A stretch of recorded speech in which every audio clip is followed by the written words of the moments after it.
And welcome back to Primetime Sports Tuesday. Now, the recurring issue of protracted contractual negotiations involving the Jamaica Football Federation and national coaches has once again reared its head.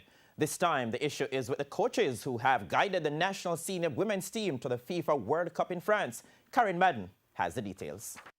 Hot on the heels of a string of wins last year and with the CONCACAF League of Nations on the horizon, National Senior Men's head coach Theodore Tapper Whitmore resigned after months of wrangling with the local governing body over his contract.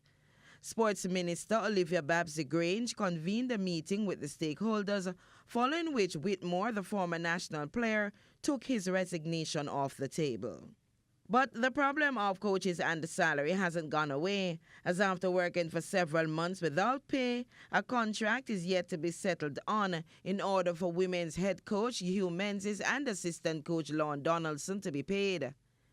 Menzies told TVJ Sports that since the Reggae Girls' qualification for the World Cup, they have submitted their contract conditions as well as those for the players to the JFF.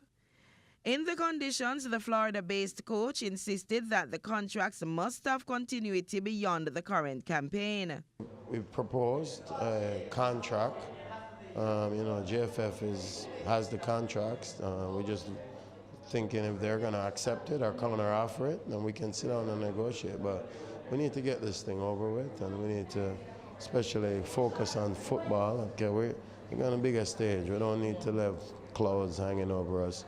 Just get things sorted out so we can move forward. However, JFF President Michael Ricketts, speaking on a special edition of Iron Sports to be aired on Thursday, revealed that the contracts are now ready for consideration. The contracts have been prepared. It's just that so many things happened between when they arrived here and today that we never got a chance for them to actually would have gone through the contracts. But the contracts have been prepared. Hopefully, they will be satisfied and there won't be too many hitches.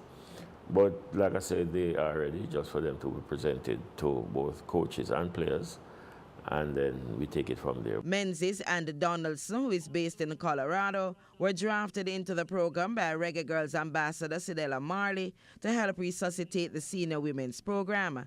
At the time, both agreed to work without a salary until the program received more funding.